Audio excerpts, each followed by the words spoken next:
Dès la préparation de votre dossier, vous devriez anticiper l'utilisation de la tactique sortir du cadre en tentant d'imaginer des voies différentes pour régler. Ne cherchez pas la solution unique, mais cherchez plutôt plusieurs façons de régler. Vous ne savez pas ce que l'autre partie préférera.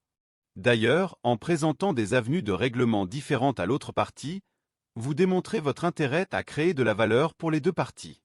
Ce qui aura pour effet de faciliter le règlement. L'expression convenue est de progresser nord-est. Il faut aussi convaincre l'autre partie de faire cet effort avec vous. Il s'agit d'une tactique où l'autre partie doit s'impliquer. Malheureusement, la plupart des gens se préparent à négocier à coup de compromis, en espérant obtenir ainsi le maximum. Cette approche est courante, répandue et largement pratiquée. Vous aurez à lui démontrer les bénéfices de sortir du cadre et parfois il faudra aussi qu'elle réalise d'abord l'impasse potentielle à tenter de se joindre par offre contre offre successive. Surprenez-la en présentant une solution qu'elle n'avait pas anticipée, demeurez persévérant, car sa réaction première sera certes de refuser votre approche puisqu'elle ne s'y est certainement pas préparée. À vous de jouer. Quand l'utiliser? La tactique sortir du cadre est à utiliser le plus souvent possible, car il sera toujours plus intéressant de trouver une solution différente et créatrice de valeur pour les deux parties que de souscrire à un échange successif de compromis sous la forme d'offre contre offre.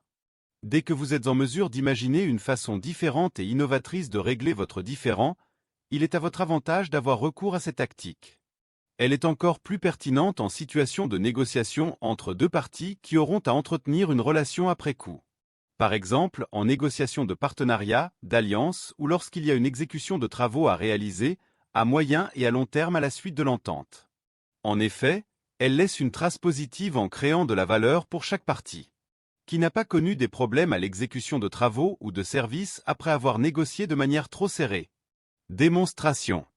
Imaginons une négociation patronale syndicale où les membres du syndicat d'un grand centre d'appel offrant le service à la clientèle réclament des pauses de travail plus longues qu'actuellement afin de permettre aux agents de mieux se reposer. Ils sont prêts à recourir à la grève s'il le faut. Du côté patronal, la durée actuelle des pauses est conforme à la réglementation et identique à celle pratiquée dans l'industrie et chez la concurrence. Allonger les pauses aurait des répercussions financières énormes. Il faudrait plus de monde, plus de patrons, plus de postes de travail, plus d'espace de bureau, plus de soutien et ainsi de suite.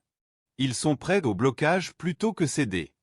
Après des mois à négocier les minutes de la durée de la pause, les parties sont dans l'impasse.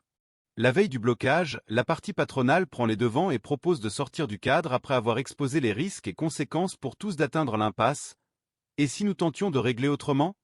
Discutons d'autre chose que des minutes de plus ou de moins pour explorer pourquoi vous cherchez à allonger les pauses. Le repos. Si nous avons bien compris, vous avez besoin de vous reposer davantage. Explorons donc comment rendre la pause actuelle plus reposante. Bref, en quelques heures, les parties ont convenu d'améliorer les aires de pause pour aménager des chaises de lecture, une section yoga, une salle de cinéma, une salle de jeu et bien plus. Les employés profitent chaque jour des aires de pause plutôt que de passer 5 minutes de plus à la cafétéria, et c'est beaucoup moins cher à aménager que d'allonger la durée des pauses pour tous à l'année. Force.